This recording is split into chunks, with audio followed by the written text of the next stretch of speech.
তো সুপ্রিয় দর্শক মন্ডলী, প্রেজেন্ট ভিউজ তাই আমি চলে আসলাম ফ্রেন্ডস ক্রিয়েশনের নিউজ। দেশের জরিপ খুলে দেখতে গেলে 16 আনার মধ্যে 12 আনা ছেলে হলো বসিয়ে, আর মাইকের কোনো টেনশন নেই, কারণ তারা বসবে স্বামীর ঘাড়ে কষিয়ে। আর অপার একটা জরিপ খুঁজে আমরা দেখলাম, দেশের 5 জন বেকারের ভিতরে প্রথম জন হচ্ছে সাংবাদিক, আর দ্বিতীয় জন হচ্ছে কন্টেন্ট ক্রিয়েটার, তৃতীয় জন হচ্ছে সফল উদ্যোক্তা, আর চতুর্থ জন হচ্ছে বই লেখক, যে 21 বই মেলায় যে মার খায় বউ সহ। আর পঞ্চম জনের কোনো নাম নেই।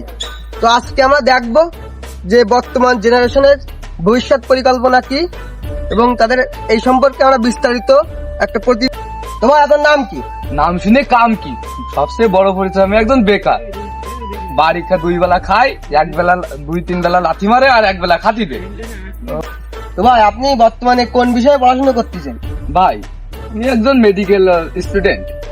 তো আপনার ভবিষ্যৎ তো খুব উজ্জ্বল, আপনি ভবিষ্যতে ডাক্তার হবেন। না ভাই, বর্তমানে পুঙ্গাঠালি কুল করতে পারতেছি না, ভবিষ্যতে কি করি ডাক্তার হবো। তো আপনি ভবিষ্যতে কি হতে চান? ভাই আমি ভবিষ্যতে একজন সফল সবজি ব্যবসায়ী হতে চাই। তো আপনি সবজি ব্যবসায়ী হতে চান? ভাই আপনি যা ভাব দিচ্ছেন তা না ভাই, আমি একজন কাঁচামালের ব্যবসায়ী হতে চাই, সফল ব্যবসায়ী ভাই। ও আচ্ছা। তো ভাই দেখতেছি আপনি আপনার ক্যারিয়ার নিয়ে খুব সিরিয়াস। আপনি আপনার এই ব্যবসায়ের প্রস্তুতি নেন, মূলধন টন যা লাগে সুবিধামারি করি পারেন, আর বাবার কাছ থেকে নিয়ে পারেন, যে কোনো ভাবেই ব্যবসায় খারাপ লাগেন। আর আমার কিছু হাতে গোনা লোক আছে, এগুলো ভবিষ্যৎ পরিকল্পনা সম্পর্কে জানবো, যে কারণে সেটা এখন যাবো। আপনি থাকেন, আমি গেলাম। তো ভাই আপনি কোন বিষয়ে পড়াশোনা করতেছেন? আমি ভাই ইঞ্জিনিয়ারিং লাস্ট সেমিস্টার। ও আচ্ছা, তাহলে তো আপনার ভবিষ্যৎ খুব উজ্জ্বল। না রে ভাই। কেন ভাই? আপনি ইঞ্জিনিয়ারিং সাবজেক্টে পড়াশোনা করেছেন, আপনি এখন একটা চাকরি করবেন, আপনার নিজের মুখ উজ্জ্বল করবেন, আপনার বাপ মার মুখ উজ্জ্বল করবেন। না রে ভাই, পড়াশোনা করতে করতে টাকা সব শেষ, এখন মুখ উজ্জ্বল করতে হলে ফ্রেশার্স কেনা লাগবে। আসলে ভাই আমি তো এটা বোঝাতে চাইনি, আমি বোঝাতে চাইছি যে আপনি একটা চাকরি পেয়ে আর কি আপনার পরিবারে আপনার নিজের মুখ উজ্জ্বল করবেন, লোকজনের সামনে নিজেকে তুলে ধরবেন, এটাই আমি বোঝাতে চাইছি। চাকরি করতে হলে তো ভাই টাকা লাগে, আমার তো এখন টাকা নেই। ইঞ্জিনিয়ারিং যখন ভর্তি হয়েছিলাম ওই সময় আব্বুরে বলছিলাম একটা গাড়ি কিনে দেওয়ার কথা, গাড়ি কিনে দিয়েছে, এখন টাকা পয়সা তো নেই, ওই দিয়ে ভাড়া মারা চালাবানে আর কি। তো আপনার ভবিষ্যৎ দেখতেছি কোনো ভবিষ্যতে কোনো লাইনই নেই, আপনার কাজ শেষ। আপনি ভাই থাকেন, আপনি ভাড়া খাটি বেড়ান ভাই, আপনাকে ফোন দিবেন। ঠিক আছে ঠিক আছে ঠিক আছে। আমি শুনলাম আপনি নাকি এই এলাকার খুব বিরাট মাপের একটা ডাক্তার। হ্যাঁ ভাই, আপনি ঠিকই শুনেছেন। আপনার এই ডাক্তার হওয়ার পিছনে আপনার যে স্যাক্রিফাইস গুলো আছে আর কি, আপনি কিভাবে ডাক্তার হওয়ার জন্য পড়াশোনা করেছেন, আর কি কিভাবে আপনি রাত জেগে পড়াশোনা করেছেন, এগুলো ইত্যাদি ইত্যাদি মনে করেন যে আমরা আপনাদের জানতে চাই। আমার দর্শক শ্রোতা আছে, দর্শক শ্রোতা আপনাদের জানতে চাই। এখন তাহলে ভাই আপনি তো 9-10 তাহলে সায়েন্স নিয়ে পড়েছেন আর কি? না ভাই, আমি 9-10 আর্টস নিয়ে পড়েছি। তো ভাই আপনি 9-10 আর্টস নিয়ে পড়ে আপনি কিভাবে ডাক্তারি পাস করলেন?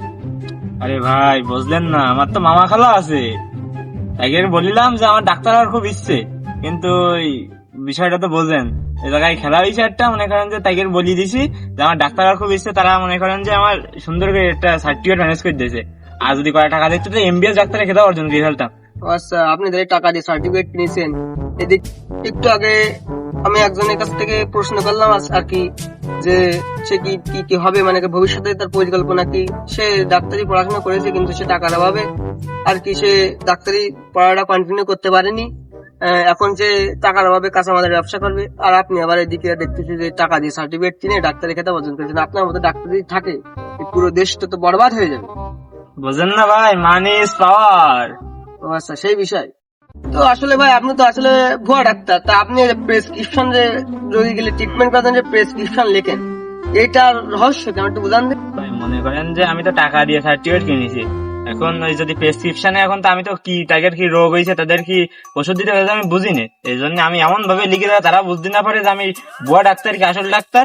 আমি ওই জায়গায় এমন ভাবে দেখতে ফার্মেসি জায়গায় গেলি, ফার্মেসি জায়গা বুঝে ওষুধ দিতে, আমার সাথে ফার্মেসি জায়গা বেশি পড়াশোনা করিয়েছে, তারা ওষুধ দিলে শুধু আমি আমাদের ট্রেনিং ব্যবসা করিনি। বোঝেন না বিষয়টা? তাই আপনার মতো বড় ডাক্তারের সাথে বসে আমি আমার মূল্যবান সময় নষ্ট করতে যাচ্ছি না। আপনি থাকেন, আমি গেলাম। এই ভাই শোনেন, আপনি যতক্ষণ আমার সময় নষ্ট করলেন, এতক্ষণে তো আমার চেম্বারে দুটো রুগী এসে বসে দেখতো, কতগুলো টাকা লস করা যাবে। 10টা টাকা দিয়ে যান, আমার চা পান খাওয়ার টাকা দিয়ে যান। দেখলাম শেষ পাওয়া মানুষ এনেন টাকা দিচ্ছে, তো আপনি কয়টা দিতে 10 টাকা দিলে আসতে ভাই। আসলে বিষয়টা কি ভাই, আমি তো এই যে সাংবাদিকগিরি করতে এলাম, আমি তো মানিব্যাগ ঠানিব্যাগ নিয়ে নি ভাই। আপনি থাকেন, আমি চলে গেলাম।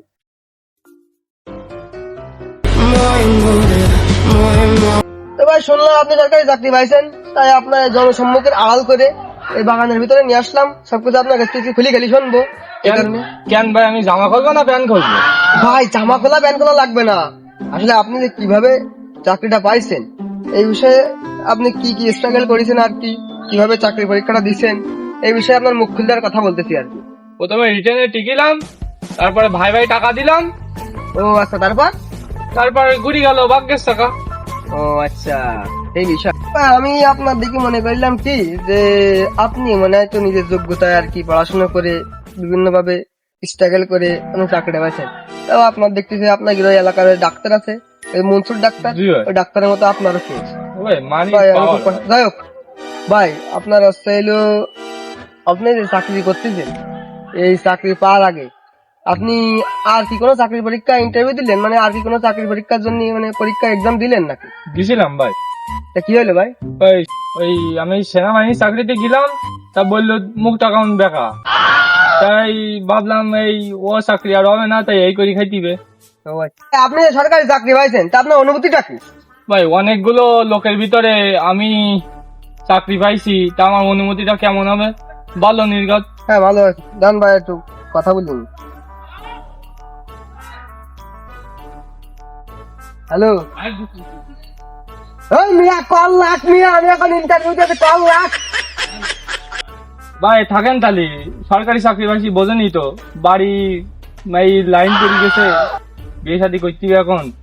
থাকেন ভাই। জান ভাই জান, আপনাকে জীবন আমাকে তো সরকারি চাকরি থাকেন ভাই। এলু না, আমাকে সরকারি চাকরি টাকরি হলি আমরা ওটা বিয়ে শাদী করতাম। তাই হোক, সুপ্রিয় দর্শক মন্ডলী, আজকে আমাদের ভিডিও এই পর্যন্তই। এরপরে আমরা বিভিন্ন রকম সামাজিক পরিস্থিতি আর কি বিভিন্ন রকম বিষয় নিয়ে আমরা আপনাদের সামনে এই সামাজিক পরিস্থিতিটা তুলে ধরার চেষ্টা করব। এখন আমরা বিদায় নিচ্ছি, কেউ যেন ফলো সাবস্ক্রাইব করতে কেউ যেন ভুলবেন না, আমাদের পাশেই থাকুন।